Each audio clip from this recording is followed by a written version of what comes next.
It is time for another edition of the Fight HQ podcast. Of course, I am Jason Foy, as always, joined by the fighter Pete Rogers Jr. here to break down UFC 313, which goes down tomorrow night in Las Vegas. Of course, headlined by the light heavyweight title matchup. Alex Pereira definitely taking on the toughest challenge of his career at light heavyweight as he is challenged by Magomed and Ankalaev. Co-main event is now a 3-round lightweight matchup as, of course, Dan Hooker pulled out of this matchup due to that hand injury, and Rafael Fiziev stepping in to get a rematch here against Justin Gaethje, in which, Pete, as I said yesterday, man, in this sport, when opportunity knocks, you just got to open up that damn door. And for Rafael, this, he's coming off that leg injury.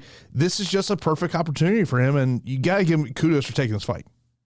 Yeah, kudos to both sides. I mean, dealing with Rafael Fiziev is not an easy fight to begin with. I mean, the first fight was an exciting matchup. And kudos to Rafael Fiziev coming off the shelf off of a devastating knee injury, hopping in there against a very, very dangerous puncher and fighter in Justin Gaethje, who many people don't want to fight. It's a scary thing to be fighting Justin Gaethje, but maybe less scary now that you've seen him humanized and knocked out completely against Max Holloway. So I'm excited to see how it goes. Me, I love striking matchups, but in general, I'm pretty pleased with this card. I'm excited from top to bottom. Not like the craziest contenders or up and comers, but pivotal matchups and interesting ones that we'll definitely break down. Yes, of course, if you do got any questions, line those up in chat. We'll get through those throughout the show. Of course, this is kind of an interesting slate this week. The fact that we have two 8,000 fights a part of this. Of course, one of that reasons is because of John Castaneda, who's supposed to fight last week against Douglas Silva de Andrade. De Andrade pulled from the fight on weigh-in day due to medical reasons. So now Chris Gutierrez, who was actually supposed to fight initially on this fight card against Matsumoto. Of course, Matsumoto was moved to UFC Seattle to take on Rob Font, so he gets in the situation, and one of those situations where they are both represented by the same agency. So there is kind of an interesting one there for you, of course. As always, appreciate everyone who tunes in to each and every episode of Fight HQ, whether you're watching us on YouTube or you're checking us out on the podcasting platforms. Also, be sure to follow us on TikTok as well. At Fight HQ is our handle over there on TikTok, so we'll be putting some clips up of the show. As always, we appreciate the support. Be sure to hit that thumbs up button. Of course, we got the offer from Stochastic. Get 15% off any MMA package that they do offer.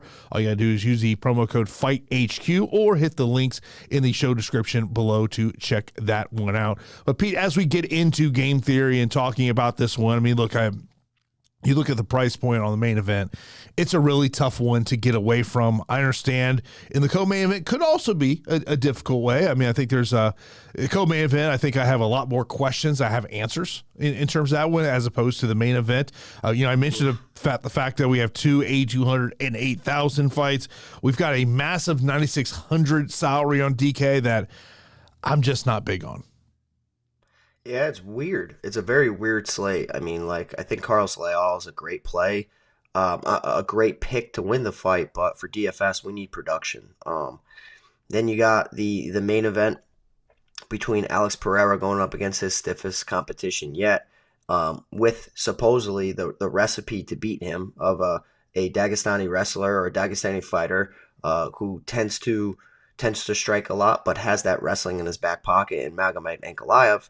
But we got questions surrounding Ankalaev's defense, especially with the calf kicks. But crucial price point at 8,300 to 7,900. If you're in a 150 max, I mean, you need both sides, and you need both sides significantly. The co-main event is interesting. I'm not necessarily sold on whether I want to roster it or not. And for me, the reason why I'm kind of making that stand is because I do see it going the distance. With it being a 15-minute fight, I can see it going 15 minutes. We've seen it already happen between the two. Granted, there's questions surrounding, Justin Gaethje's chin, but he's the one with the full camp going up against Rafael Fiziev on short notice, coming off a devastating knee injury. So maybe the likelihood of a finish is more than usual. But I don't know. I just kind of get nice kickboxing match between the two for 15 minutes vibes. The two 8,200, 8,000 fights, goodness gracious, very, very difficult fights. Lots of coin flip fights on this card. You can make a case for Ignacio Bahamondes. I'm a big Bahamondes guy. I'm obviously friends with his coach, who also helped coach me when I was out in New Mexico, and Mike Valley. What Mike Valley has done for that whole team is pretty significant. They're a team on the rise, and I do like that matchup. But again, I don't know if it necessarily translates for DFS, and maybe I'm completely alone on an island, but it's just such a competitive matchup that it's really hard for me to have conviction one way or another. And I tend to avoid those matchups a part of my DFS lineup. I want to have conviction because I'm more of a single entry guy now. In a 150 max, obviously you're gonna have to get to that. But also the other, 8,000, 8,200 fight between John Castaneda and Chris Gutierrez.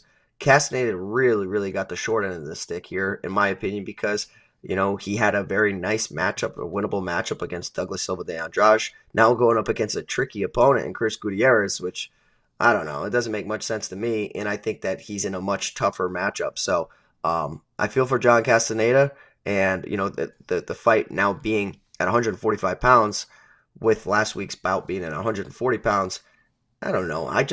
Having to cut weight, even if it's not a significant margin, 2 weekends in a row is definitely not ideal. It's not like the fight was pulled midweek. It was pulled at weigh-ins, post weigh-ins. So, I don't know. I'm not necessarily feeling like I have to roster both or either 8,200, 8,000 fights. If I had to roster one, I think I'd lean the Ignacio Bahamondes and Jalin Turner fight. Yeah, one of the questions that came in here already from Mr. Grapefruit was, maybe he was talking about, the lack of potential ceiling for this main event of the projections that are out there in Castaneda and Gutierrez. I mean, to me, I think when you're looking at project that fight, you need both those guys, whoever you like in that matchup, to get around 100 strikes. Because, I mean, look, when we look at Chris Gutierrez, I don't view Chris Gutierrez as a guy that's going to knock someone down, and the same thing with John Castaneda. So I think that's why when you're looking at projections, that's why that fight is projected a little bit lower. And, another one I'll throw out here, Mr. Grapefruit saying 7,800 Gaethje equals lock. I would not say that on DraftKings. $13 on FanDuel for Justin Gaethje, I think is a different story. Yeah. I mean, when you put talent into the equation, 7,800 is completely disrespectful for what talent Justin Gaethje has and the strength of schedule that he has. I mean, a part of the slate, he has one of the toughest strength of schedules. So, I mean, I totally get it, and I can see why. But in a 15-minute decision, I also think like both these guys could be a little bit more reserved than normal. You got a guy coming off a leg injury with a little bit of ring rust. You got a guy coming off of a brutal knockout. I don't think Gaethje knows anything other than going out and delivering high-octane striking matchups. But it could be more of a technical beatdown, like, early on how he was against Tony Ferguson, where he just picked his shots. And if that was a 15-minute fight, then it would have been, a dominant win. I think it's going to be a back-and-forth one, but I don't know for DFS if it translates. Obviously, if a knockdown or knockout happens, of course, I'm wrong. But, I'll take my chances. I like that matchup, but not necessarily for DFS. Yeah, I think you watching the Justin Gaethje interviews this week, he said some pretty interesting things that really stuck out to me. One of the things, kind of talking about going back more to that mentality he had in the World Series of Fighting as opposed to the mentality he's had in the UFC. I mean, how does he bounce back? And it was interesting where he was asked about, hey, how much have you gone back and watched that fight against Max Holloway? And he goes, it wasn't until this week that I actually watched the full fight. He goes, now, have I seen the last 10 seconds of that fight a million times? Yes, I have. And I mean, man, the UFC doing Justin Gaethje no favors. They released this new footage of that just brutal knockout. I mean, and in Gaethje, and the other thing it says is it does very much seem like Justin realizes the end of the road is coming.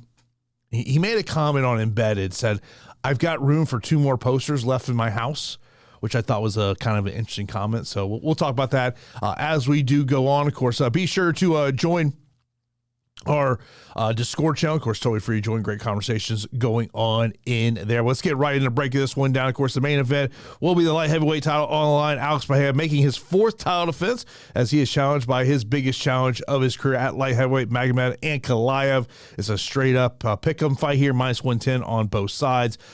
Alex is $8,300 on DK, $18 on FanDuel. Ankalaev, $7,900 on DK. and $16 on FanDuel. One of the things of, when you think about Alex, you think about a guy who is very active. This will be his fourth fight in 11 months. Of course, this will be his fourth title defense. Of course, previous title defense coming against Jamal Hill, Yuri Prochazka, and Khalil Roundtree Jr. Ankalaev, and this is something that me and Pete were talking about right before the show, as one of the things I think you're always going to remember with Ankalaev is the fact of losing his UFC debut against Paul Craig back there in 2018, but since then 11-0-1 with one no contest. And we're obviously stylistically, Pete, this is the toughest matchup for Alex that we have seen so far in his UFC run. Yeah, I mean it's a real tough matchup for Alex Pereira. I mean, you have a guy from Dagestan coming in there with wrestling his whole life, but not necessarily utilizing it to the likes that I would like, in my opinion. I know that Ankalaev is a good striker himself, usually the A side in the striking, but he's not going to be the better striker here. He can have success against Alex Pereira, with his lead hand. He can also dig that kick. He can also make Alex Pereira kind of guess. And I think that having takedowns in your back pocket can make strikers and fighters in general gun shy. When you're feinting and faking a level change, you can open up your opponent pretty easily. And I think that Pereira could bite on some fakes and get knocked out pretty easily here. I think that Pereira's durability at 205, 185 pounds though. So I'm not necessarily too worried about the power of Ankalaev. I think that it can be a weapon of him combining his arts of striking in wrestling and takedowns. But however, in a lot of those matches where I did see Ankalaev go to the wrestling, I saw some flaws too. I saw a susceptibility to calf kicks pretty heavily against Jan Blachowicz, where he was so damaged with his legs that he could barely stand, and he resulted in attempting to grapple, but he was struggling early on to even do so. Ultimately, that fight was a draw. But I was hoping to see some corrections in that flaw, and when he fought Alexander Rakic was having success doing the same thing too. So it's like, gosh, if you really are not if you're really not focusing on fixing a tendency of absorbing calf kicks, then I think you're in some trouble against Alex Pereira. I also think that the one hitter quitter power clearly goes to Pereira here, and I think that as long as the fight is on the feet, he should be coming up with a solution of dispatching Magomed Ankalaev. My worry is like certain takedowns that Pereira defends. I don't necessarily love the way that he defends a single leg takedown, especially when it's a head outside single. He does something similar to a switch, but he kind of does a butt drag where he reaches his far hand towards the backside of his opponent to try to scoot and basically almost pile drive them into the mat in hopes of kind of creating a scramble or getting behind them. I don't love it because it's failed him in the octagon, and I see him doing it even in training, and I don't think it's a high level defense. I don't see him windshield wiping his opponent's face to the inside, sprawling, making them carry the weight of Alex Pereira on their back, their neck, and their shoulders. So yeah, I don't know, man. It's a very, very tough fight. As a betting person, I don't think that I would really have much conviction one way or another. I would probably just pivot elsewhere and have other fights to target. With the price and the salary, I think you have to target both sides. Clearly, the takedown upside and the takedown city approach of Magomed Ankalaev could make this look so easy. And a lot of people that I respect in the industry are on the Ankalaev side. I just can't do it. And I've tried, and I've gone back and I've watched regional tape too. There are paths and there are previous fights where he has laced up the wrestling shoes more than he has lately. I just think that upper body wise, Pereira does a pretty good job getting an underhook, reversing position. If he does get taken down, getting to the cage, utilizing the cage to help him stand back up. But I think it's the small manipulations, it's the small chain wrestling that Pereira could really, really struggle. And I just don't view Ankalaev as a chain wrestling type. So for that reason, I'm still going to side with Alex Pereira here. But I think that you have to have like 40% of each side, and then maybe do 20% without the main event just to get a little different. But the pick will be Alex Pereira, and I think that he's going to end up stopping Ankalaev. And I think one way or another, we're going to learn a lot about either one of these fighters. So I'm excited to see what happens after this fight. My biggest question of this fight is who is going to be able to contain the other ones in terms of what they do best. Is Ankalaev going to be able to contain the leg kicks? And I was telling Pete earlier today, I was watching the Cormier and Chelson podcast, and DC brought up the fact of, he goes, go back and watch the matchup that Ankalaev had against Jan Blachowicz. He goes, Ankalaev did an awful job of defending leg kicks. He goes, so that is my concern in terms of this one. And then, of course, does Ankalaev truly utilize his entire mixed martial arts game of mixing in? I mean, if you think about his most recent fights, Pete, Ankalaev looks like a kickboxer. He doesn't look like a guy that wants to go in there and have a grappling matchup, but that to me is a clear path to victory. I also think the key for Ankalaev is staying in front of that black line on the octagon.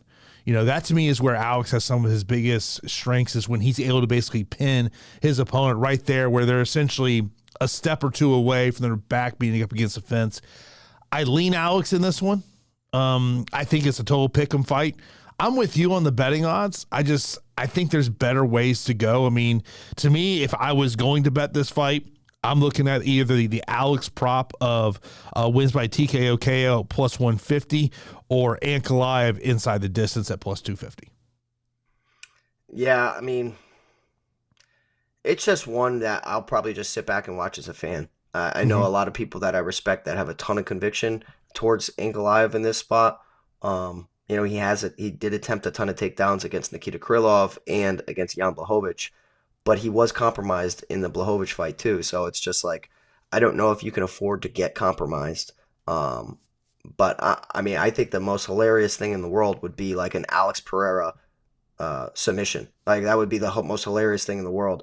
But crazier things have happened in the fight game, and I don't expect that to happen. Of course not. But I know that he has been working on his craft, and maybe Ankalaev gets tired or he gets hurt, he gets dropped, and he shoots a takedown, and Pereira does sprawl, and he latches up an anaconda choke or something silly like that. I don't foresee that happening, and I definitely don't want to see Pereira defending takedowns by attempting a guillotine. So, it's stay on your feet at all costs as long as you can. But if Pereira wins here, he's one of the best martial artists of all time. I think he's already kind of cemented himself as that, but I think it really, really just goes to show you, like, okay, if he wins this true test that everybody is the new shiny toy of Ankalaev that everybody's kind of worried about, then I think that no doubt he's going to be a historical figure in MMA. Look, I think there is no question the UFC, I think, while they'll never publicly say it, we all know who they want to win. They want Alex to win this matchup. Samuel, and I kind of agree with what Samuel was saying. He goes, the first 2 rounds may be a snooze test, either guy looking for that big shot or big takedown. I very well could see that. I could see this being a fight that we see a little bit of a longer out, drawing out period. Maybe Alex is trying to sit there and see. And by the way, that Alex wins via submission prop plus 1,600. Maybe just throw like $5 on it, it's $5. Right, yeah, exactly. I bet on stupider, like dumber things in the past, you know what I mean? So, but all in all, we'll have to see how the night goes. As a single entry guy, it's really hard for me not to put Pereira in my lineup, but I also don't want all the chips, forward on the table, and then Pereira just gets ragdolled for 25 minutes. So I don't know. It's very tough. Look, and if you want to talk about, in terms of these bigger GPP contests of getting away from the main event, will be a way for you to separate yourself from the field, because obviously there's a ton of ownership coming in on both sides. Our co-main event is Justin Gaethje taking on Rafael Fiziev. Of course, this is a rematch from UFC 286 in 2023, where Justin Gaethje did get a majority decision win. In that one, of course, initially was scheduled to take on Dan Hooker in this fight. Was going to be a 5-round fight because of the short notice aspect of this. Now, this is only a 3-round fight. Justin Gaethje, kind of surprising to be a plus 130 betting underdog in this one, minus 160 for Rafael. Gaethje did kind of joke. He was asked about, his thoughts on being the underdog. He said, "Well, I got brutally KO'd in my last fight. So what do you expect?" Yeah, fair. Hey, fair. Very fair point. But I was a little surprised by the odds too. Yeah. On DraftKings, Gaethje $7,800, $13 on FanDuel, Fiziev $8,400 DK, and $18 on FanDuel. Of course, this is the first fight for Justin Gaethje since that knockout loss there against Max Holloway. And for Rafael, of course, this is his first fight since September 2023 when he suffered that leg injury against Gamrot. He's lost back-to-back fights in this one. Pete, what's your thoughts, man? Yeah, so I love this fight from a viewing aspect. High level kickboxing. I've been a fan of Rafael Fiziev before he came into the UFC. Got knocked out with a spinning back kick to the face, which was something that was very, very odd. And I was like, man, maybe he's not the guy that I thought. And then he started to reel in win after win after win. And I'm like, okay, yeah. I was a big fan of Tiger Muay Thai and watched a lot of their training, a lot of their behind the scenes stuff. And, Fiziev being a striking coach over at Tiger Muay Thai it speaks volumes. His hands are awesome. He has fantastic hands. I think the only person in the division, or one of the only people in the division that has better hands than him is Justin Gaethje, or very similar. So, Fiziev is very good Muay Thai practitioner. He's not a well-rounded athlete. The wrestling defense is awesome, but offensively, there's no wrestling. There's no submission threat. He's just a striker. So you know what you're getting from Rafael Fiziev. Very, very dangerous, good defense, just a smart fighter. Justin Gaethje, dangerous everywhere, very powerful punches, has been hit and rocked and hurt in a ton of fights, tons of damage on his body. Can see why people are kind of out of the Justin Gaethje corner because they're worried about the damage, especially from the last fight where he was completely flatlined against Max Holloway. But the one thing that Gaethje did leading up to the UFC was destroy people with leg kicks. And I think when I know that somebody's coming off of a very, very brutal knee injury like Rafael Fiziev is, I'm going to butcher that leg with my patented leg kicks. And it being Rafael Fiziev's left knee, his lead knee, I think that he can chop away. And I think that he can complement his combinations by ending with a chopping low kick. And yes, Fiziev will defend some, he'll block some, check some, counter some. But I think some are going to get through too because the inside of the knee and the outside of the knee are both targets of Justin Gaethje's. And I would love to see him do that because you don't just have to box people. I think that him just, incorporating everything of his skill set is important. And granted, I would love it if he wrestled. If he wrestles, this line is completely inaccurate. But we're not going to expect that to happen. I think that Gaethje's going to go in there and he's going to put together a very strong performance. It's going to be a close fight, though. I think they both have fought tough competition. Justin Gaethje has clearly fought the who's who in MMA and in a part of the UFC banner. So, yeah, I'm going to be leading with Justin Gaethje, a little surprised by the price. Not in love with it for DFS production. I do think that I'll be picking Gaethje to win via decision. But, I think everybody's out on Gaethje to win by a KO, and he's the one that has the full camp. Fiziev stepping in on short notice, and I know he's been preparing and training and he's in shape, but there's a difference between being in shape and being in fight shape, and we'll have to see if he's in true fight shape, but I'll be picking Justin Gaethje here as an underdog. Yeah, kind of go back on what you're saying there. My concern about this matchup, it goes on both sides of the equation, not just the Gaethje side, because obviously that's going to be the value side of this fight is, can you get to 90 points in a 3-round kickboxing matchup with no takedowns, no knockdowns? That to me is where the DFS aspect becomes very tough of it. You have questions on both sides. Rafael coming off a serious leg injury. He's been away for, nearly a year and a half at this point. So how does he bounce back? And how does Justin Gaethje bounce back from that type of knockout loss? Does he go in there with the same type of Justin Gaethje style that we have seen in the UFC? Or do we maybe see more that labored approach that we saw in the WSOF? Only time's going to tell. But it's a matchup that, as a fight fan, as just a consumer of MMA, love the matchup. I just don't know. It's kind of like, it's almost one of those things of tomorrow night when I'm sitting with friends and we're watching the fights. I'm probably just going to sit back and just enjoy the fights. Not have any money on it, just sit back and just enjoy it as a combat sports fan. Yeah, I know a lot of people that are picking Fiziev to knock out Justin Gaethje, but I think that's just kind of riding on the coattails of what Max Holloway did in round 5. Up until that point, he got outboxed and Fiziev has better, he has really good hands and can do the same thing. But we've already seen this fight take place, and it's not like it's full camp. So, I know that you like a lot of times the person who, didn't necessarily win the first matchup in the rematch, but I'm still picking Gaethje here. Gotta tell you, I'm just looking over at the props that are out there right now on this fight over at DraftKings Sportsbook. Fight goes decision plus 100. I don't mind that prop bet. Yeah, I don't mind that either.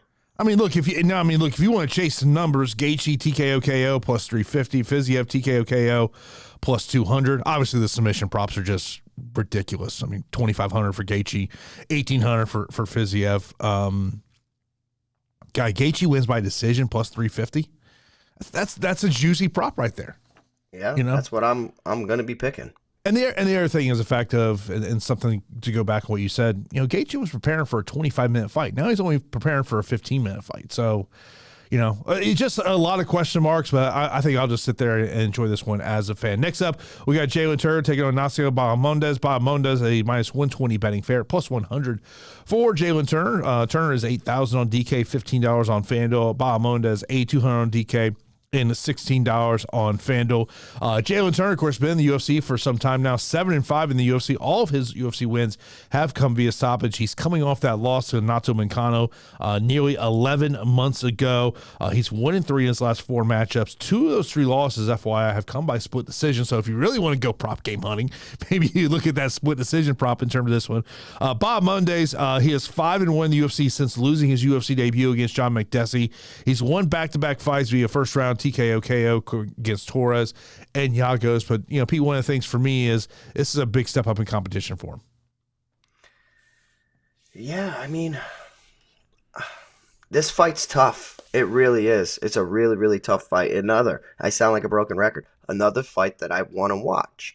But I don't know if I want to have money on the line for this matchup because I'm a believer in both. I think that Ignacio Bahamondes is a guy that is so talented. And I think that he's on everybody's good graces because of how he's looked lately, of course. How he dispatched Manuel Torres, who came at him ballistic, and he countered and knocked him out. Knocking out Christos Giagos, losing to the Ludovic Klein. Klein is pretty damn legit. But like Jalin Turner everybody loved him, and then now he starts, he came in, dispatched Brock Weaver, Uros Medic, Jamie Malarkey, Brad Riddell, and then he takes a fight against Mateusz Gamrot, which doesn't make much sense, and that went to a split decision. Just a terrible matchup for him. Split decision over Dan Hooker, which many people thought he was going to destroy, and Dan Hooker was compromised in that fight with one arm, and started off great. Looked like he was going to get Dan Hooker out of there so early, and Hooker's just too damn tough for his own good.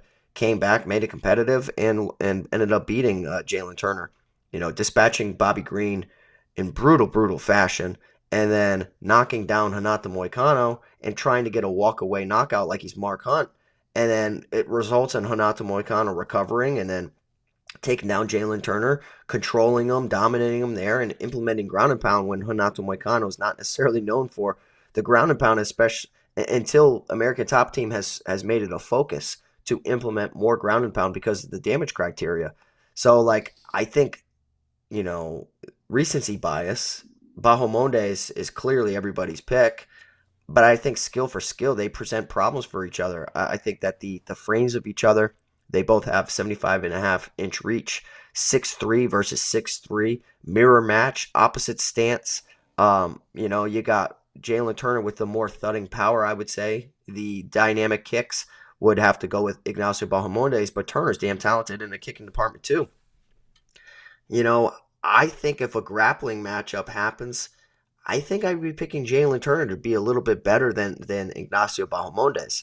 And I think the most likely outcome is that Turner's dangerous early and fades as the fight gets extended, of course, which would make Bahamondes interesting as the fight goes on.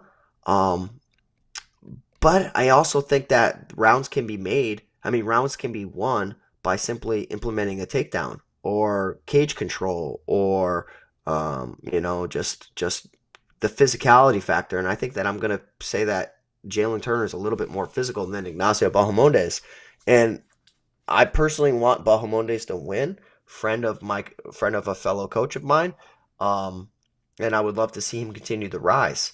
I think it's a very close fight, though. And I know it sounds silly because you were talking about the split decision prop, but that's kind of where my mind is on this fight. I can honestly see it being so close that we're like, yeah, I don't mind that. I can see that. But I think because of the, all skills in all areas of an MMA fight, I'm going to lean ever so slightly Jalin Turner. And it's a surprise to me because I wasn't thinking that at all. It was just, knee-jerk reaction. It was Ignacio Bahamondes wins that fight. And then the more I started thinking about it, I'm like, you know what? I don't think so. So I'm going to say just ever so slightly Jalin Turner outdogs Ignacio Bahamondes en route to a victory, but not much conviction on this fight, to be honest. Yeah, I mean, when you look at the prop bets over here, one of the things that does stick out to me, fight goes the distance plus 150. And, anytime I look at an up-and-coming fighter and they start to take on, Jalin Turner's been that guy that's kind of in that 12 to 15 type of range in the UFC lightweight rankings. That's why fight goes this decision plus 150 is one that sticks out to me in terms of this one. But it's a great matchup. And I will say this: I told Pete right before the show, Jalin Turner tends to get off to hot starts in fights, and that's where I would probably look at him as potentially, live betting Bahamondes after the opening round. Get a question in here before we move on to the next fight from Sam. He goes, how different will your lines be without having anyone from the first two fights? Sam, your lines would be very different than a lot of people. I almost think that I have no problem if you went with the mentality of, I'm just avoiding the co-main event. Just looking at it from a DFS score upside. Yeah. That's going to help you get a lot different. I mean, just kind of looking at ownership projections in terms of, look, if you get away from the main event, co-main event, you're putting yourself in a very good position, but also you're losing out on potentially some salary savings. You need 650. You need 650 to 700. So any way you can get it. But, the way the pricing structure is this week, there's not a ton of high-end 8,000 fighters that I'm it's just a little absent and a little bleak in certain areas.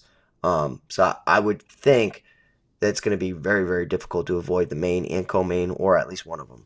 Next up, we got a female matchup in the strawweight division. Lemos taking on Lucindo. Lucindo a minus 135 betting fair, plus 115 for Amanda Lemos, who's 7,700 DK.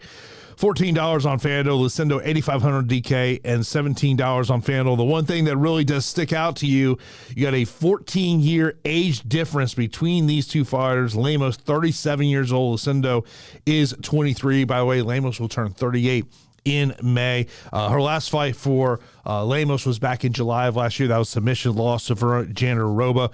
She has alternating wins in her last 4 fights. Of course, looking at the other side of the matchup, Lucinda dropped her UFC debut against Uruguay back in 2022. She's won 4 straight since that matchup. She is coming off a split decision win against Marina Rodriguez back in October. 3 of her 4 UFC wins have come via decision. And one of the things that really sticks out to me about this one, Pete, is a takedown upside that Lucindo has. She's secured at least 2 takedowns in every one of her UFC fights. Yeah, I think this matchup's very, very interesting because Lucindo has been on such a tear, and you have her paired up against a fighter that a lot of people have, probably got some disdain towards, of Amanda Lemos, of how just inconsistent she's been, how she lost to Virna Jandiroba, how she got absolutely dominated against Zhang Weili, how she got submitted pretty easily in round 1 against Jessica Andrade.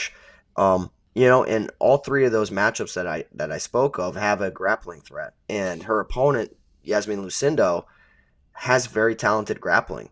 She does. She's 17-5 overall. She had 4 takedowns against Brogan Walker, 2 takedowns against Polyana Viana before she submitted her, 2 takedowns against Karolina Kovacevic, 3 takedowns against Marina Rodriguez. Not necessarily sure if she won that bout, but in all of these fights, she's had 4, 5, 3 minutes of control time. So she's very, very talented in the grappling department. In her debut, though, we did see her lose a war to Yasmin Jauregui. So I don't think that this girl's untouchable. I don't think that she is just the next best thing. I think she's very talented. I think she's very young.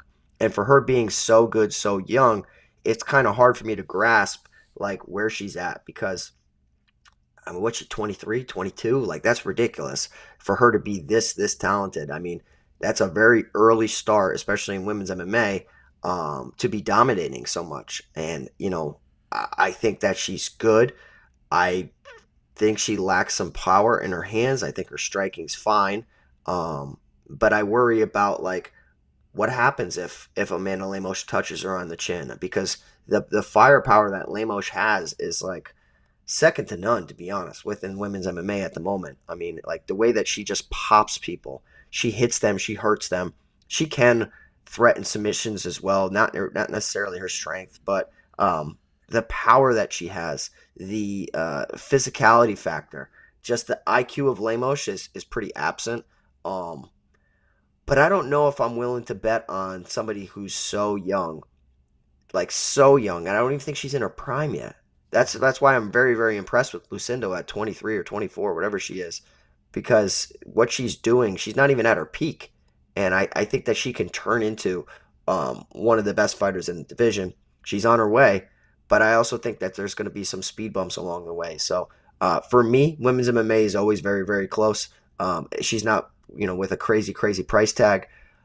I think this could be a situation where everybody's out on Amanda Lemos. Just got dominated against Verna Jandiroba, got dominated against Zhang Weili, beat Mackenzie Dern. But yeah, I'm gonna be backing Amanda Lemos here at 7,700, and I understand you may be on the other side of this. I just don't know if like Lucinda will shoot as many takedowns as I need her to. And also okay, like she takes her down. If she does not submit her, and then this is back on the feet and Lemos gets back up, I think the minutes and the power and the damage criteria will side with Amanda Lemos. So because of that, I'm going to be picking Amanda Lemos here to pull off the upset. Yeah, this is one of those matchups where I will say I would rather, in terms of a GPP contest, I would rather roster Lucindo at 8,500 than roster Rafael Fiziev at 8,400 just because of the potential fantasy score upside if she's able to get the fight to the ground, get that control time. And right now, when you look at the ownership projections that are out there, this is a fight that they're both under 20%. And so that's where I look at getting some leverage on the field in terms of this one. But to me, it is, there are times where you see the way the UFC does some type of matchmaking and you just realize like this is the clear, typical old style Joe Silva matchmaking. The fighter that's been around for a long time is towards the back end of their career, that young up and coming fighter that they're trying to use to elevate her. I like Lucindo. It is because of that takedown upside. And I know, Sammy, you'd asked about, takedown upside, and she's one of the fighters on this card that have takedown upside. We'll get into all those throughout the show in terms of this one. Next up, we got King Green taking on Mauricio Ruffy. Ruffy a minus 450 betting fair, plus 325 for King Green, who is 6,800 DK, $9 on FanDuel. Ruffy 9,400 DK, and $21 on FanDuel. Of course, the last time we saw King Green was that first round submission loss against Paddy Pimblett, which this week he basically talked about slipping on a banana peel and not getting the victory there. This is, once again, a notable difference in age between these two fighters, a 10-year age difference between these two guys. King Green, 38 years old. Mauricio Ruffy is 28 years old. For King Green, 14 of his 26 UFC fights have gone the distance. Mauricio, of course, 2-0 in the UFC, coming off that decision win against James Longthorpe back in November of last year. He does have a 4-inch reach advantage. And Pete, well, we've said it on the show many times. We're really not in the business of betting against a Fighting Nerds product. Yeah, I mean, this is a fantastic matchup because I'm a big Mauricio Ruffy fan. I've also, made a lot of money on Bobby Green as well. I think that he's a very, he's an interesting guy, but he's an exciting fighter. And I think that Bobby Green's always live to pull off an upset if it goes 15 minutes because of his striking skill set, his volume, his IQ. But I think that we've seen Bobby's durability diminish time after time after time. Jalin Turner fight, man, I'll say it, and I think everybody's thinking the same thing. The stoppage in that fight was horrendous, and the amount of unnecessary damage he took in that fight was ridiculous. We've seen him return since then, but I don't necessarily know if, like, in a crazy striking matchup, if I really want to get behind Bobby Green much at all anymore, because, like, he's been knocked down so many fights, and he's been knocked down so much that when he's going up against a sniper in Mauricio Huffy, I think that Huffy could shut his lights off. I mean, like, even Jim Miller, people were picking Jim Miller to knock out Bobby Green and brutalize him. We were on the correct side on that, but I think that this guy, Mauricio Huffy, he has the skills to pay the bills, and I think that it's deception. I think it's speed. I think it's power, and I think it's timing, and I think it's all things that he has advantage over Bobby Green in. It's not going to be like just a slow-paced kickboxing matchup. The way that Mauricio Huffy feints and fakes and throws, he's going to catch Bobby with something I don't think he sees coming. And I think it's going to be a walk-off KO. I think it's going to be a pretty brutal KO. I don't like the fight to significantly favor Huffy as much as the odds suggest if it gets extended over 15 minutes. That's where I think the odds are wrong. Whereas, like, if this is a 15-minute matchup, we've already seen Mauricio Huffy have a very competitive fight against James Lontop, over 15 minutes. And, like, granted, Lontop missed weight, short notice, all this and that. But, like, Bobby Green over 15 minutes will present problems too. So I think that Mauricio Huffy needs to find that kill shot, and I think he will. And I think I'm going to do everything I can to try to pay up for him. I'm not going to punt by getting behind Bobby Green. This could be one of the most, evident fraud checks of all time, with Bobby Green pulling off a crazy knockout. I mean, Bobby Green was priced at 6,800 the last time against Grant Dawson, and he knocked him out in round one. But let me tell you, this is not the same type of stylistic matchup at all. And I think Huffy knocks him out, and I think it's pretty obvious. So give me Huffy here at 9,400. I think he's a fantastic play. It's just I don't think it's going to be an accumulation. He could knock Bobby Green down multiple times en route to a higher score, but I think it'll be one time and the lights will be off, and they'll be off pretty significantly. One of the things I do wonder is how well does Mauricio Huffy understand English? Because Bobby Green's going to be talking that trash. That's Bobby Green's game. I mean, that is, Yep. One of my initial thoughts with this one was thinking about, from a betting side, just playing the over 2.5 rounds. Just because but the one question I do have is where is Bobby Green's chin at this stage in his career? If this was 4 or 5 years ago, I think the line would be much different on the over 2.5 rounds. I think it would probably be, very much minus money in terms of that one. But once again, step up in competition, just kind of like we were talking about the last matchup. I mean, this is when you're going from taking on James Lanthrop to taking on Bobby Green. This is a massive step up in competition. But as I said at the start of this one, I'm not in the business of betting against the Fighting Nerds at this point until they prove us wrong. And Mauricio Huffy is the pick. The question is, can he get us 105 points? Oh yeah, I think he does. I think 105 happens. I think we want 120 or 115 plus. And it could happen. I mean, Bobby Green's been knocked down in multiple fights. Let me pull it up. He's been knocked down in multiple fights, and I think, like, Huffy could admire his work a little bit and want that walk-off KO, and that's all up to the referee's discretion. Jalin Turner, Drew Dober, Lando Venata, Dustin Poirier twice. I mean, like, and there's other times when we've seen him wobbled. So, but it's a pretty obvious pick for me. Mauricio Huffy, and move on. Yeah, as Matt said, Huffy was hit a lot by Lanthrop, but Green certainly doesn't have that Peruvian toughness there. By the way, in that matchup against Dame Lanthrop landed 90 significant strikes, 112 total strikes in that one. What was ultimately the killer for him was he was 0 for 6 in trying to get that matchup to the ground. Next up, We have got Curtis Blake taking on Rizvan Kuniev. Kuniev a plus 255 betting underdog here. Curtis Blades minus 330. He's 9,100 on DK, $20 on FanDuel. Rizvan 7,100 on DK, $11 on FanDuel. Blades, I saw a hilarious comment saying that when this fight was offered to him, he had to go to Google to figure out who his opponent was going to be in this one because he had no clue of who he was. Of course, last time we saw Curtis Blades, he lost in 1 minute to Tom Aspinall. He does have a 4-inch reach advantage this one. Of course, Curtis Blades, been in the UFC for a long time, but one thing when you look at his resume, the one thing that'll very much stick out to you, all of his losses in the UFC have come by TKO and KO. Kuniev, the one thing that's going to definitely stick out to you is the fact of in that PFL matchup against him and Ferreira, which was a no contest. The reason it's a no contest is because he just didn't test positive for one banned substance, not 2, not 3, but 4 banned substances, Pete.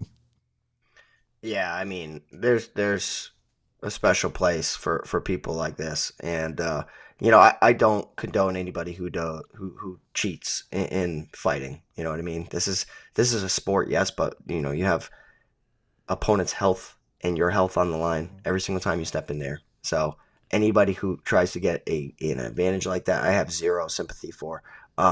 So yeah, I really hope Curtis Blades beat the shit out of this guy, and I really do. Rizvan Kuniev, I think that we've seen him come in, looking juiced up. Then we've seen him kind of off of it, and today at weigh-ins he looks to be pretty good. So what does that tell you? He'll probably pop at the end of this fight too, and it's pretty pathetic that he's even in this matchup. And I don't necessarily understand the matchmaking. I know you and I were talking about it. We don't get it. I don't understand why. Unless maybe you think Curtis Blades is completely shot. But I don't know, man. It's the heavyweight division. I think Curtis Blades, he's always going to have a susceptibility of getting knocked out. He's chinny. He's an excellent wrestler. He is a wrestler that I think should, look to add jiu-jitsu, of course. But his ground and pound is his choice. And that's his path that he tends to go, is when he takes people down, he implements hard ground and pound. In the heavyweight division, it's hard to have crazy wide lines, but, and I think that's why people could want to dabble and put Kuniev in their lineups. I mean, you mix steroids with a guy whose prime is probably past him in Curtis Blades, and, you get a crazy wide line. It doesn't necessarily make all the sense in the world, but on paper, this fight doesn't make sense. Like, Curtis Blades should not be fighting this guy. This guy, I remember when people were picking Curtis Blades to beat my boy Tom Aspinall, and I just can't get behind the newcomer in the UFC beating Curtis Blades. So, and I know Kuniev is pretty talented. He's got good hands. He's well-rounded. But I think that, there's levels to this, and going up against the guy in Curtis Blades who trains at elevation, if you don't get him out of there in round 1, I don't think that you are set up for success. So I think that we're going to see Curtis Blades ultimately get a knockout or take him down and beat the hell out of Rizvan Kuniev and show, like, this is disrespectful for you guys to even ask to match him up with me. I mean, the strength of schedule is not even close.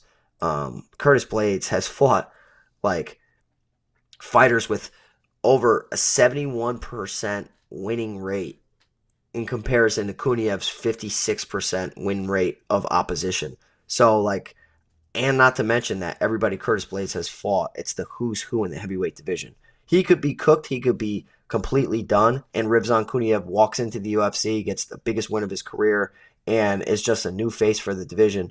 But I just don't see it happening. So give me Curtis Blades here, take down en route to ground and pound finish. But be careful. It's the heavyweight division, and it's volatile. So if I'm playing a 150 max, I'll probably get to 10 to 15% of Kuniev, if not a little bit more, just because of the volatility of the division. But Curtis Blades is probably, on paper, my favorite 9,000 option, because this fight shouldn't even be happening. I was literally just about to ask you, would you rather spend 9,100 for Curtis Blades or 9,400 for Mauricio Huffy? I'm going to go Curtis Blades and let Kuniev prove me wrong. Yeah, he could go in there and be juiced up again and get a crazy win, but then get banned from the UFC. You don't know. But yeah, give me Kuniev. Give me Curtis Blades over Kuniev. And I hope that he puts a stamp on this fight. The thing that's always frustrating to me when I watch a Curtis Blaydes fight is like, man, if he just would use some jiu-jitsu, man. Like, how many times? There's so many times you sit there, you watch a Curtis Blaydes fight, and you're like, the neck's there, bro. The back's there. Yeah. The neck's there. Just take it. Hey, it could happen, man. I know that he's been working on it, but like, so having confidence in it is another thing. So I think that we could see an eventual head and arm we could see an arm triangle choke, if he does get Rizvan down. But I kind of want it to be a little bit more brutal than that. So I want him to elbow him a little bit. Plus 1,600, by the way, is a prop of Blaydes win via submission. I'll play it. I'd rather play that than have any skin in the game for the freaking main event for betting, because it's way too difficult for me. Yeah. I'm actually surprised that the line's not a little bit bigger there. But when you talk about takedown upside, Curtis Blaydes is definitely one of those ones. But of course, it may only take one, so that it could very well easily happen in the first round. Next up, we got a flyweight matchup: Joshua Van taking on Rei Tsuruya. Tsuruya is plus 145 betting underdog, minus 175 for Van, who's 800 DK, $19 on FanDuel. Tsuruya 7,400 DK. And $12 on FanDuel. Joshua Van is 5-1 in the UFC. 4 of those 5 wins have come via decision. He's coming off a decision win back in December against Cody Djorden. When you go over to UFCstats.com, one of the things that's going to stick out to you about him, strikes landed per minute, 8.88 for Joshua Van. He has landed 100-plus strikes in 4 of his 6 UFC matchups. To sort of the other side, of course, comes in from the UFC off the road to the UFC. Did win his official UFC debut back in June of last year against Carlos Hernandez. Was initially scheduled to fight last month, but his opponent ended up pulling out of the matchup. He will have a 3-inch reach advantage, and when you look at the takedowns, average per 15 minutes of fighting for him, of course, this does account into his matchups on the road to the UFC. 5.45 takedowns per 15 minutes of fighting, and he did land 3 takedowns in his official UFC debut, Pete. Yeah, really interesting matchup, and I actually think this one is one we have to roster, and I think it's because of the pace of the fight. I think that Rei Tsuruya's grappling is high level. I think that Joshua Van's boxing is high level, and I think that we're going to be seeing both of these guys within the flyweight division for some time. Personally, I think that Joshua Van is of championship caliber. I really do. He's passed the test so many times for me. He can defend wrestling takedowns pretty well. I think that his boxing is one of the best in the division. The way he digs to the body, the combinations this kid throws, the volume he throws, the fight IQ. He's a lot more mature than many fighters within this division. The issue I have in this one is that Rei Tsuruya is a little unconventional. He's not necessarily a guy that's going to be shooting pure double leg, single leg takedowns like typical wrestling takedowns. This is a guy that is a back taker, and I worry about Joshua Van getting backpacked by Rei Tsuruya. I worry about Rei Tsuruya working these trips, these throws, because we've seen it on display in his debut, what he did to Carlos Hernandez. Granted, Hernandez was able to scramble out of a lot of situations, and he's a fighter that has struggled in the takedown department, and he made it a dogfight. And then come round 3, you did see Carlos Hernandez defend some takedowns a little bit better. I think that as long as Rei Tsuruya attempts normal takedowns, Joshua Van will succeed.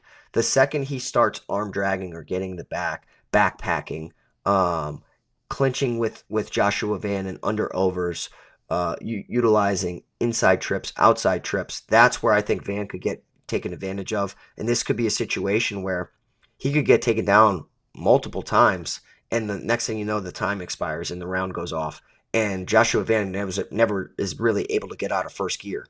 So I understand why like people, and maybe yourself, Jason, would like to get behind Rei Tsuruya as an underdog.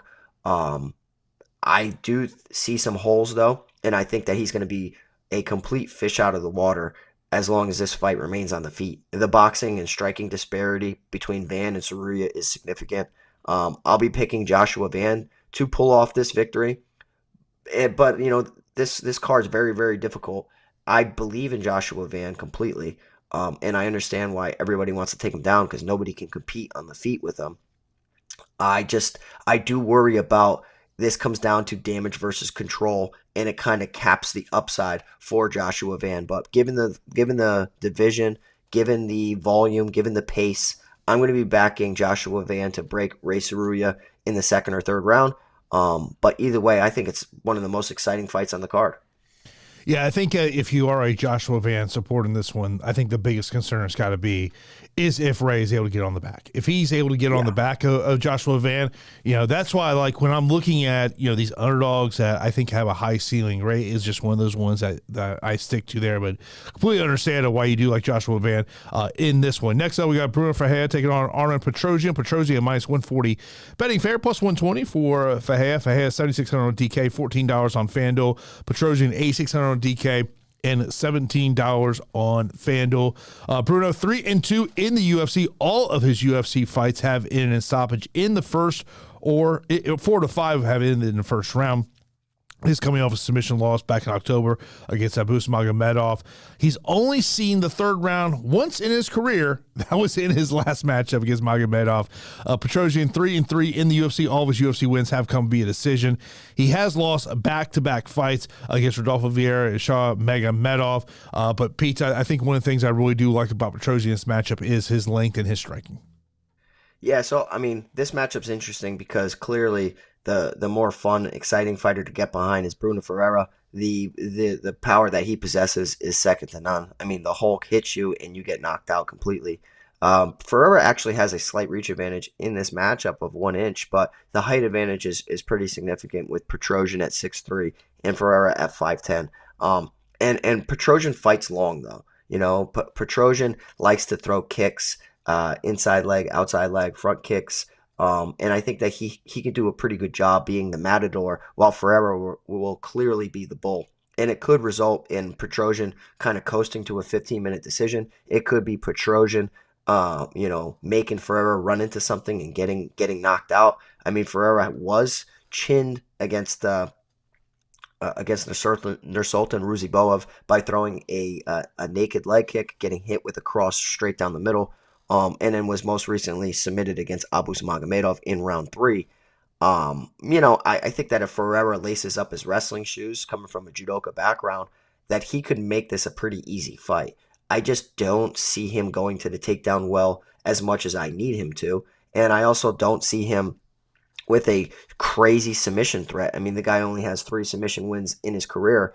And I think that the popular underdog, the fun underdog to get behind, will be Bruno Ferreira having a slight reach advantage despite being the shorter fighter, touching Petrosyan on the chin, who most the public are not high on, knocking out Petrosyan, and everybody that picked him is pretty damn happy. Do I trust Petrosyan a lot? No. But like from a skill set standpoint and from a fight film standpoint, I think that Bruno Ferreira has succeeded a little bit more than I kind of expected coming into the Contender Series, coming into the UFC. I think that Ferreira is solid, but I think he's flawed.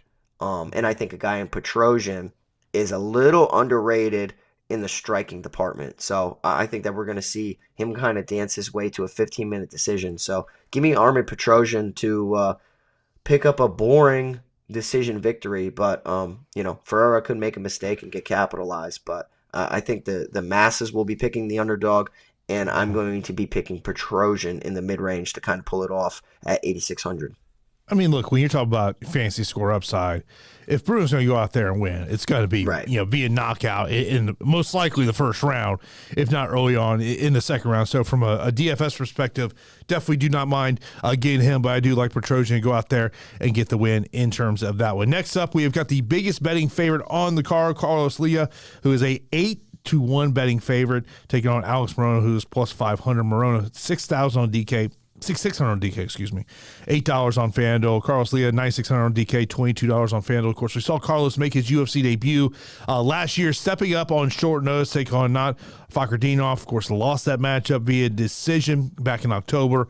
Of course, came from the UFC, from the PFL, where he was in multiple PFL tournaments, making it to the playoffs in this one. Morono, UFC veteran. This will be his 23rd UFC matchup. He has lost back-to-back fights, 1-3. In his last 4, all of those 4 fights have gone the distance. And overall, in his UFC run, 15 of his 22 fights have gone the distance, Pete. Yeah, so, the odds are absolutely crazy. They suck. The odds suck right here in this matchup. But I think that Carlos Leal should be a heavy favorite, but where they're at right now is quite ridiculous. I mean, and I think it could be overcompensation and recency bias because of what Leal did against Renat Fakhretdinov, and he should have won that bout. Um, Carlos Leal is a fighter that I know from PFL and kind of on the come up. Like he's a guy that's fought really, really tough opposition. And I know that Alex Morono has fought tough opposition as well, but he's fought the more named opponents, but actually the strength of schedule when it comes to his opponent's win percentage. Carlos Leal's opponent's win percentage is at 66%, and Morono's opponent's win percentage is at 63%. So, I mean, like, Carlos Leal hasn't fought the names of the sport, but he's fought really, really tough competition, and his boxing is excellent. He's another guy that's kind of faced some steroid allegations and has had really, really like a struggle with winning over the public as far as just like because he looks to always be in fantastic shape. Has had accusations against him in the past. I think that Carlos Leal has really good boxing, really good defensive wrestling. Morono kind of closes his eyes and throws winging shots at times. And I think it's been a while since we've seen a striker capitalize and put Morono out. So, yes, I'm going to be picking Carlos Leal to knock out Alex Morono. But at the price point, I mean, we need a lot. And I just don't see why 9,600 I would be paying that price tag. Morono's got submission skills. Morono has power. Morono has experience and UFC experience at that. So, like, this could be a 106 fantasy point performance for Carlos Leal, but at 9,600 it might not be necessary. So it's a parlay play, and I think that he gets it done pretty handily. But as for DFS, I'm not like in love with the price tag. But give me Carlos Leal. Yeah, I'm with you in terms of that one. Don't love the price tag at all in terms of DraftKings. We'd rather spend 9,400 for Mauricio Ruffy, 9,100 for Curtis Blaydes. I mean, that's where I would rather go. Yeah. In terms of that one, next up we got Santos taking on Marshall. Santos a minus 320 betting fair, plus 250 for Marshall. Santos 9,200 DK, $20 on FanDuel. Marshall 7,000 on DK. And $10 on FanDuel. Of course, Santos was the Ultimate Fighter Season 32 featherweight winner, winning the final back in August of last year. 8 of his career victories have come by TKO KO, 6 by decision, 0 submission. Marshall, last time we saw him, we got that split decision win against Dennis Bazooka back in August that did snap a 2-fight losing streak, and 4 of his 5 stoppage wins have come via submission, Pete. Yeah, I mean, I think that Mairon Santos has put together a pretty damn good resurrection of like what I thought he was. Because like, when he lost his fight against Dan Argueta, that was a lesson. And I think he made a permanent switch from 135 pounds to 145 pounds since that fight. And a part of LFA and a part of the Ultimate Fighter, he's put together great performances. The Edwin Cooper Jr. fight on the Ultimate Fighter was a lot closer than I think it should have been or needed to be. And Cooper is a pretty green prospect in the sport. So, coming into the Con Ofley fight, I kind of like the idea of Con Ofley's wrestling to give similar problems to Santos that Dan Argueta did. Dan Argueta really just dominated him there. But it didn't get to that point. I mean, we saw Mairon Santos knock out Con Ofley, and I think this could be a situation where it's a gut check performance for both Francis Marshall and Mairon Santos. Francis Marshall has made the switch to American Top Team, and he's surrounded by excellent teammates with Grant Dawson, Mobzar Evloev, just like tons of talented fighters within that stable.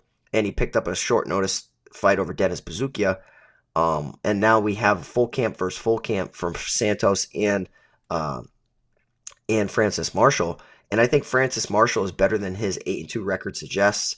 This is a situation, though, where the difference on the feet is the feints, the fakes, the fluidness that Mairon Santos possesses that I just think is absent from Francis Marshall. Marshall can close the distance, wrestle, land takedowns, and I see this fight being a very competitive decision. But as long as it's on the outside, I think that Mairon Santos wins pretty handily. I don't expect a finish, so I'm not in love with the price tag of Mairon Santos here. it's a pretty clear pass for me at 9,200. I understand that he performed decent against Con Ofli, but scored 92.7 in that matchup. I don't see him getting Francis Marshall out of there pretty easily. So I am going to say that Mairon Santos wins a competitive decision, but if Francis Marshall can close the gap and really chain takedowns together, Francis Marshall has the better strength of schedule as far as his opponent's win record is considered. So, and he's talented, and he's got a great training setup too. So the odds are a little too wide for my liking. I was kind of expecting like minus 150 for Mairon Santos, maybe 175. But where it is right now, I just think it's too wide. There's value clearly on Francis Marshall, but it's a fight that goes 15 minutes, and I don't think one way or another it's going to result in excellent fantasy points. But give me Mairon Santos to win a decision. I feel like Francis Marshall's just one of those guys that's just burned me so much in the past. Yeah, I know, exactly. Up there, but you do bring a great point about the takedown upside. There is in that one. Next up, we got a matchup that is at 145 pounds, between two fighters who compete at the bantamweight division. That's John Castaneda and Chris Gutierrez. Of course, Castaneda was supposed to fight last week against Douglas Silva de Andrade, but that fight ultimately does not happen due to weigh-in issues, medical issues for Douglas Silva de Andrade. So Gutierrez takes this matchup. He is a slight betting favorite, minus 115, minus 105 for Castaneda. Gutierrez, $8,000 on DK, $15 on FanDuel. Castaneda, $8,200 on DK, and $16 on FanDuel. Of course, when I think Chris Gutierrez, you do think about the leg kicking game that he does have there. He has gone the distance in his last 4 fights, 2-2 in those matchups, coming off a decision win there back in August. Was initially supposed to take on Matsumoto on this fight card. Of course, Matsumoto was moved to the Seattle card to take on Rob Font. Castaneda, 4-3 in the UFC. 4 of his 7 fights have gone the distance in the UFC. And Pete, to me, this has all the recipe for going 15 minutes. Yeah, I mean, I think that Castaneda's skills he's a better MMA fighter as far as like checking more boxes than Chris Gutierrez, but Gutierrez's IQ and his experience and just his tricky style makes it such a difficult fight for many people. And I think that Gutierrez, his leg kicks are excellent, his feints, his fakes, his distance management, and his footwork are his key victories, his key aspects to victory. And I think a guy in Castaneda who crashes the pocket, throws excellent hand combinations, needs to wrestle more in this fight more than any before. Because I think that the jiu-jitsu gap is pretty clear here. That Castaneda is a better submission artist.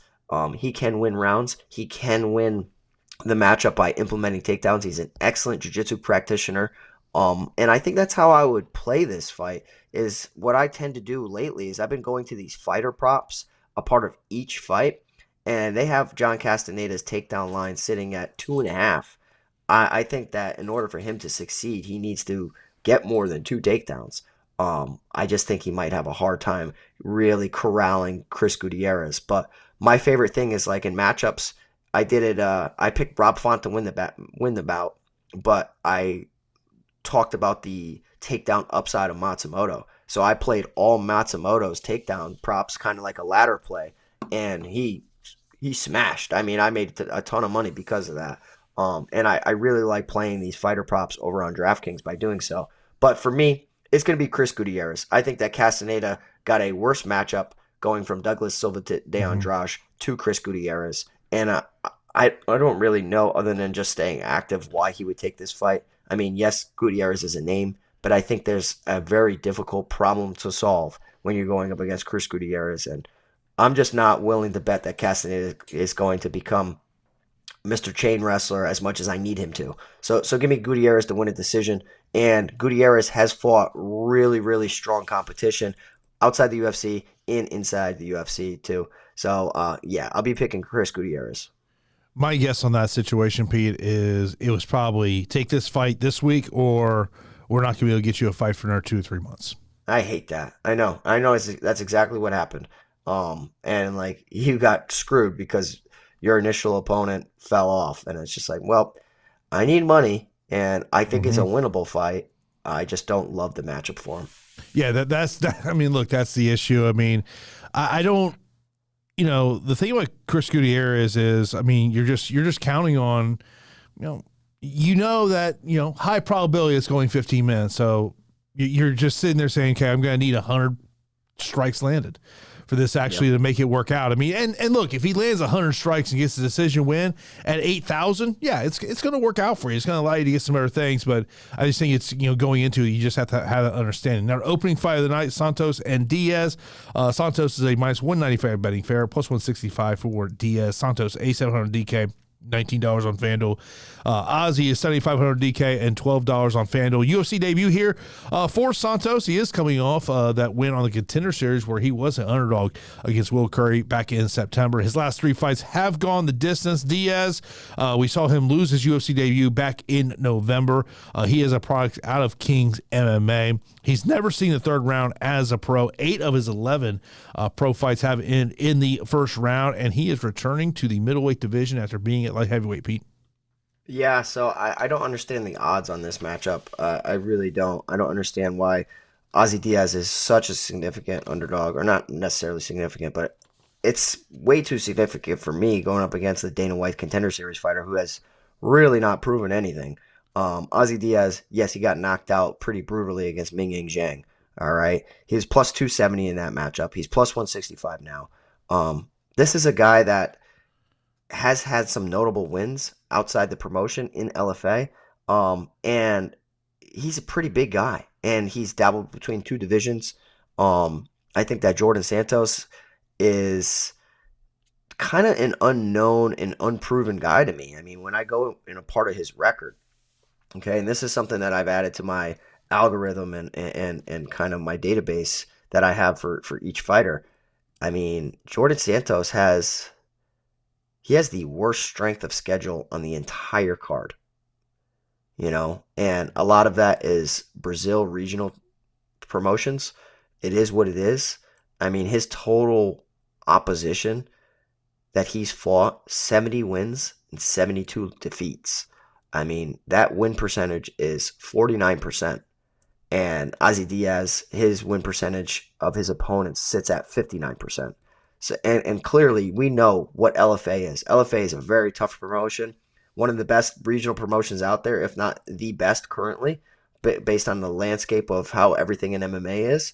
But yeah, there's just the line is too wide. And I don't think that Djorden Santos is going to wrestle his ass off. I don't think that he's going to submit Ozzy Diaz. Diaz is a typical underdog that will fight for your dollar, has knocked out plenty of people. And I think that we could see a situation here where Ozzy Diaz gets a first or second round finish. He could get chinned in the process. Yes, he's had 3 KO defeats. One was against Ming Yang Zhang. I'm going to throw that out the window. One was against Joe Pyfer on the Contender Series. Wow, let's hold that against them, right? And then one was all the way back in 2018 in 15 seconds. So, it could happen, and Djorden Santos could knock him out. I think it's a lot kind of relying on Ozzy Diaz's durability, and that's why the line is what it is. But as far as skill set, I think Diaz is a better guy. So give me Diaz to pull off the upset to start off the card. Of course, if you do got any questions, you line those up in the chat. We'll get those questions here momentarily. Let's get right into our straight-up fight picks in this one. Main event, it's a coin flip fight to me, but I'm going to still side with the champion, Alex. Yeah, I'm gonna be picking Alex, even though, like I said, a lot of people I respect in the industry are going Ankalaev. I will say this: if you want to bet Alex, I think you wait until right before the fight. I don't know what the hell to do. I at the end of the day, I still think, Pete, it's a sit back and enjoy the fight because it's a 50-50 fight. Yeah, I agree. It's really close. But clearly, the UFC. But it could be one of the most hindsight, obvious picks in the world. Hunter Man, who we used to talk to all the time, him and I go back and forth. And he was talking. He's big on Ankalaev in this spot. And, he's a sharp guy. And it could be a takedown city making it look so obvious.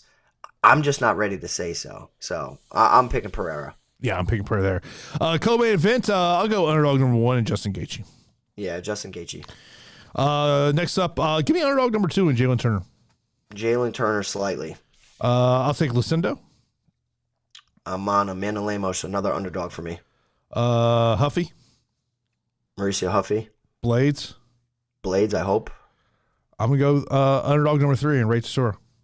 Interesting. I'm going to go Joshua Van. Give me Armen Petrosyan. Petrosyan. Leal. Carlos Leal. I will go Santos. Santos. I will go Gutierrez, a very close decision. Yeah, Gutierrez for me. And I'm going to go Santos. I'm going to go Diaz to kick off the card. Get some questions here from Discord before we get into the YouTube channel. Best takedown upside.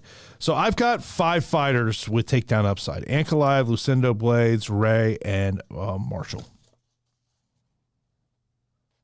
That's every single one. Nice job. Yeah. Rank the 9K fighters. So when it comes to 9K fighters, we have 4 9K fighters this week. I would go Blaydes. Are we ranking them by score? That's why I'm saying fancy score upside. Okay. So I would go Blaydes, Huffy, Leal, Santos. Agree. You're sharp today.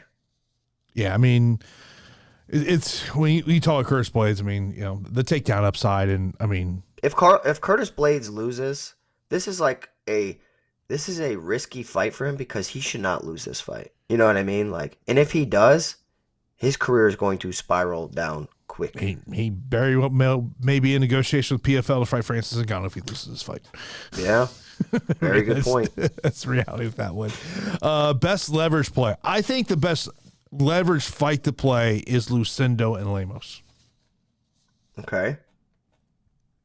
I don't hate that. I feel like Armen Petrosyan is going to be a leverage spot because everybody's going to want to play Ferreira. Let's see. Actually, no, there's decent ownership going on both sides of that one. Really? Let me pull it up. I mean, I think the other one, the opening fight of the night, I think also could be another potential leverage spot in terms of that one too. Yeah, the opening fight of the night, if they're giving me that on Diaz, I'm taking that all day long just because there's so many unknowns. And honestly, both sides. Next up, we got some question here from Sam. He goes, top best plays. I think you have to look at Curtis Blaydes and Mauricio Huffy as your top 2 plays of the week. You probably, if I was throwing a recommendation out there, I would say is you start your lineup with one or the other, and you start to build from there. Yeah, I like it. But I also feel like in a single entry lineup, let's just say I start with Curtis Blaydes. I think I'm fading the co-main event. And I think in single entry, the co-main event is going to be highly owned. And I think that is a way to potentially find some leverage, especially in single entry contest. Yeah, I think the co-main event will be highly owned. It's Gaethje. And if it underperforms, I think it's a perfect way to get different. Because the main event, to me, I think is unavoidable. But the co-main event is avoidable. And it's a little interesting that Gaethje went from 5 rounds to 3 rounds. Well, how much of that maybe was on the other side of that equation? You think it was Fiziev? I heard it was. I mean, it could be. I would think it's Fiziev because I don't think Fiziev's in 25-minute shape. I would be shocked that if you'd already agreed to a 25-minute fight, then you say no to a new 25-minute fight. Yeah, that would be surprising. It'd be surprising to me if that was the case. Yeah. Live dogs. I think we've kind of gone over a lot of these ones. Gaethje at plus 130, Turner plus 110, Rei plus 145, Marshall plus 250, and Diaz plus 165. Okay. Well, let me ask you a question. Stackable fights this week. Any? Would you stack the main? It's kind of hard too because you got a striker and a grappler.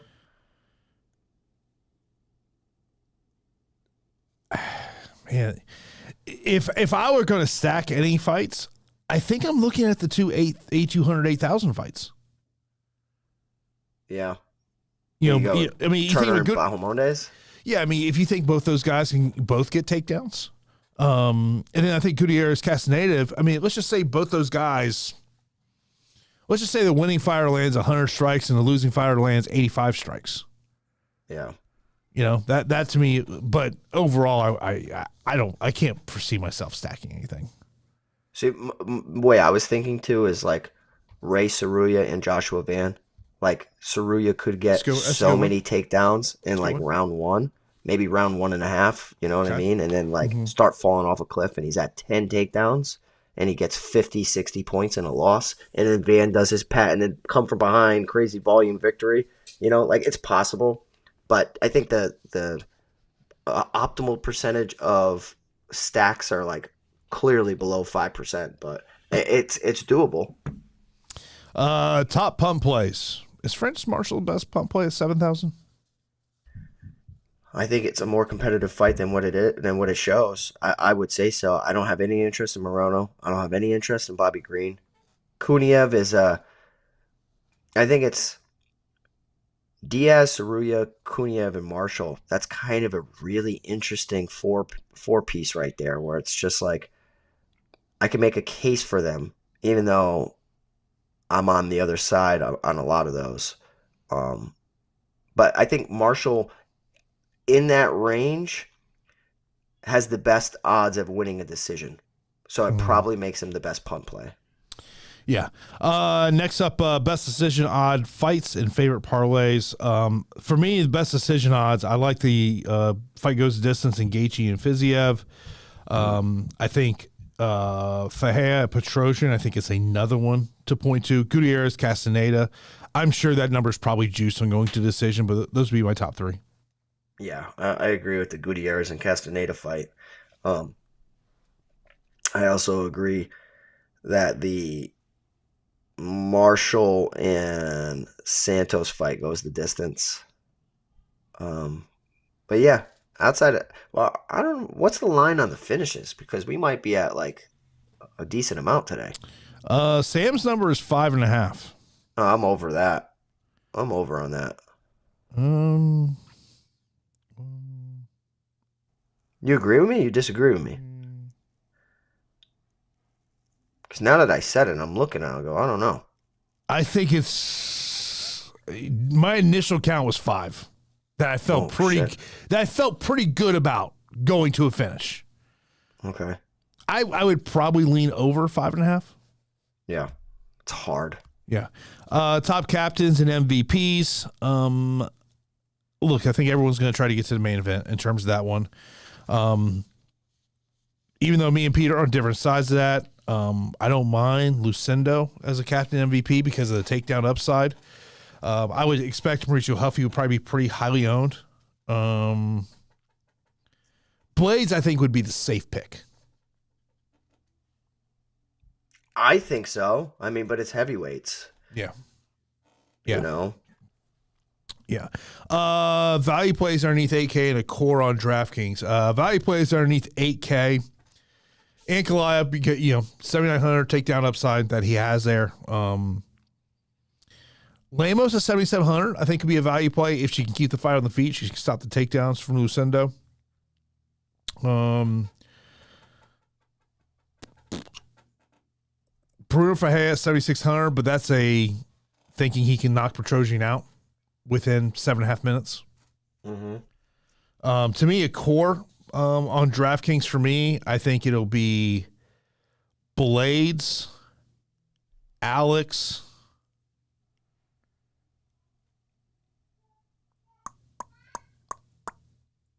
and probably Lucindo. I'm same kind of thought as you, except I'm on Lemos. Yeah. No, I totally get that one. I'm totally get you in terms of that one. We get some questions over from YouTube that we have not gotten to so far. So let me just kind of scroll up here. Sam said, who has the highest takedown upside? To me, I still believe it is Blaydes, but my concern would be he only gets one. Because that's all he needs. Yeah. I have Blaydes on my algorithm with the most takedowns.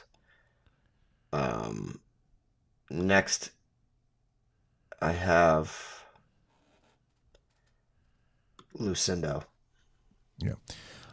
Next question here comes from Daniel's over YouTube. He says, not sure if either of you $150 to $3, but do or would you consider leaving even more money this week and attempt to be even more unique? I still say I think the way to get unique is to get away from main event, co-main event. I think that's the best way to get away from to be unique this week. Yeah. I mean, leaving salary on the table is great. It's hard. Like, I have a real obsession with wanting to spend my money.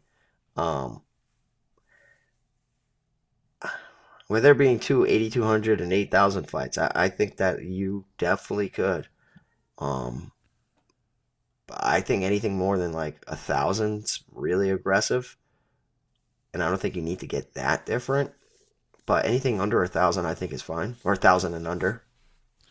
Daniels with another question here. He goes, also, is this a card to lock the main? Because it definitely seems like even in a 150 is arguable. I mean, look, if you're max entering a 150, I think you probably want to be in the 30, at least the 30% range on each guy. If you're max entering. Yeah, I say if you're max entering, you're going 40-40. I mean, the price point's broken. 8,300 and 7,900. I mean, it's 5 rounds. Mm-hmm. So if Ankalaev gets takedowns or gets a knockdown, he's optimal. And if Pereira winning a decision, he could still do enough at 8,300, but it's just like very unlikely that that's what happens. So yeah, I know it's the line's over 2.5 at the moment, which is a little interesting to me. And I think it could just be putting respect on Ankalaev's wrestling, but yeah, I think the main event is unavoidable, but I would say 40% of each side, and get different elsewhere. So there's not a lot of round props out right now in the main event, at least according to best fight odds. The over 2.5 rounds is minus 177 on the main event. Over 3.5 rounds, minus 104.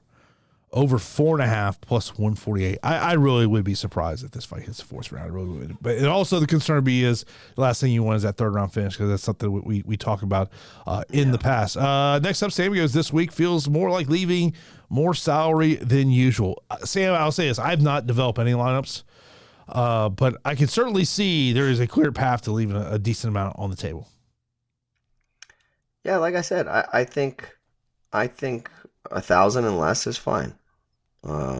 But with there being 8,200, 8,000 fights, it's just a very, very tricky card to navigate. Samuel, appreciate your super chat there. Always appreciate your support here. What we do here at Fight HQ, always much appreciated there. Thank you so much. See here, get some other questions in here as well. Daniel's even mentioning about Kuniev only projected for 6%. I'm not surprised by that number. I mean, I'm still surprised the UFC gave him an opportunity. I really am. Yeah. I don't understand it. That's my surprise. I don't think many heavyweights should be only 6%. Sam asked about Pete. How's the algorithm so far? Yeah, it's been doing good, right? It's been doing pretty good for me. It's been positive both weeks.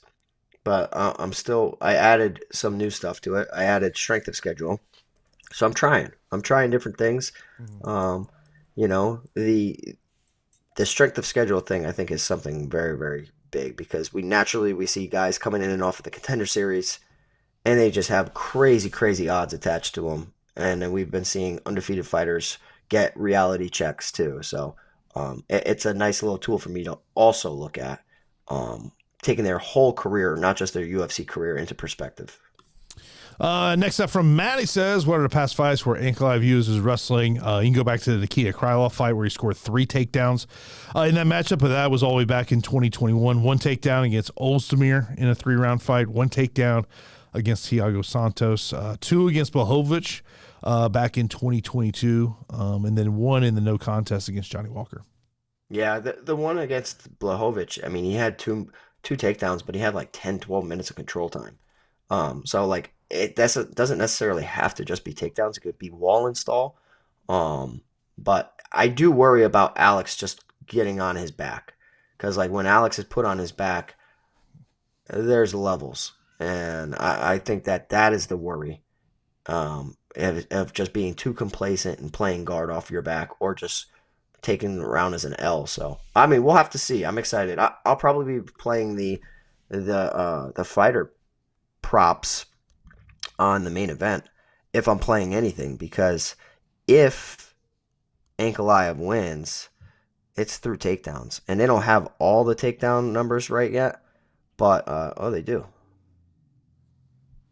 I mean, for Ankalaev to get 3 takedowns is plus 140. 400, 5, 900, and it keeps climbing. So, I mean, like, that's crazy. The line for takedowns is over 1.5 is minus 175. If you're an Ankalaev bettor, you better be playing those numbers. Yeah, I mean, look, it's a fascinating matchup. I talked about my podcast yesterday. If Ankalaev does not get the job done tomorrow night, I don't think he ever gets another shot at the UFC title. It is very evident. The UFC has zero interest in him being their champion. It is very obvious. It makes me wonder what has happened behind the scenes over the past couple of years, of how much of it is the fact that they just don't love the fighting style. I mean, look, it's the one thing I would say about Alex is, to me, he is clearly the number one guy in the UFC of, it doesn't matter who's across the octagon from him, Pete. I gotta be in front of the television set.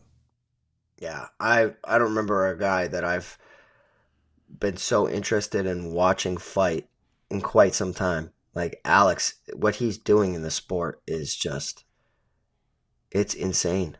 And I would love nothing more than to see him beat Ankalaev and then get a matchup against my boy Tom Aspinall while John Jones is twiddling his fingers on the sideline. Sorry, your boy will be waiting on the sidelines. Probably, but look, I hope. If they do not announce John Jones, Tom Aspinall before the main event tomorrow night, and John Jones is cage side, the UFC just showed their hand. I hope not. I hope that's not what happens, because if Pereira, I want Pereira to fight Aspinall, which then kind of coax John Jones to go out there and then finally beat Aspinall. But I think John's wanting to do it based on matchups, and Pereira's easily a much easier fight because of the wrestling than Tom Aspinall. So I don't know. We'll see. That's an interesting call. Look, if you're Aspinall, you are the biggest Magomed Ankalaev fan right now. Ugh. You have to be. You have to be. You know, in the back of his head right now, he's like, God damn it. You know he is. I don't know. I'm not sold that the UFC is going to do the Pereira John Jones fight. I mean, maybe. Well, I think that it's a situation where, you know, you have to strike while the iron's hot, and and kind of go back. What you're saying is, I think the last guy that I would relate to the way I think of Alex of need to watch this fighter fight. I think I go back to Anderson Silva, prime Anderson Silva. Yeah. That's who it was. Yeah, that's exactly who I'd say. Couldn't miss an Anderson Silva fight. I mean, look, there's been a ton of great fighters, Jones, Habib, GSP, but it's just Alex just has that aura to him.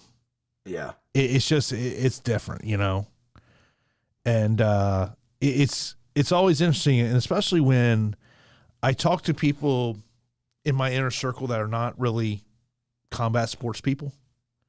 And they go, when's the next Alex fight? That's how I know he's a huge draw. When those friends in your circle of friends, and that because look, they ain't asking when Bilal's fighting. Yeah. Sorry, Bilal. I know. Sorry, Bilal. I know. Well, maybe we'll see a Chael Sonnen and Anderson Silva come Saturday night, and Ankalaev will take down Pereira 20 times and dominate him, and like, last second, Pereira pulls off a triangle choke, and Pereira and Paul Craig both have triangle choke victories over Magomed Ankalaev. Still, I'm not picking a guy that lost to Paul Craig to beat Alex Pereira. I'm just not. But still, thanks for tuning in, everybody. We appreciate it. You can hit that like button, get us over 100 likes. Leave some comments down below for the algorithm. We really appreciate it. And then I have a question for you, real quick, before we get out of here. Yeah. Who do you think Topuria is talking about with that tweet saying, you guys will never believe who I'm fighting when we announce it? You think it's Islam Makhachev, or do you think it's like something bigger than that? If it's not Makhachev, it's Conor McGregor. I don't think it's Connor. You know who I was thinking it is? Who? Dustin Poirier. I don't think that. I don't think that makes a lot of sense of either guy. I don't think it makes much sense either, but like I definitely think Connor's out of the question. I don't think that's what's happening. But like Dustin wanted to fight legends only, and like I wouldn't consider Topuria a legend yet, but if you read between the lines, to me it sounds like Dustin's trying to get that one last fight, and he wants it to be in New Orleans. That's what I mean. I don't know. I mean, the Topuria thing to me, the more and more I talk to people, it's him going up is all due about weight. Yeah. That literally he was cutting 40 plus pounds to make weight. Yeah, I believe it. And I mean, look, there just becomes this. I mean, there comes a point where, you just can't cut that weight like you used to. Yeah, it's like just not. You don't want to see that number 146 on the scale again. No, that'll never. No, that's what I mean. But you have to like even 55's out of the question for me most likely. It's just like you just gotta go with it. You get older. You put on dad weight. You put on muscle. You just it's not the same. Yeah, no doubt about it. But as always, we appreciate everyone who tunes in for every episode of Fight HQ. Of course, we're in this run of UFC events. I think we got like 7 more straight weeks of UFC events, something like that. Something crazy number about that. So as always, appreciate everyone who tunes in for this episode. And we will talk to you next week right here on Fight HQ.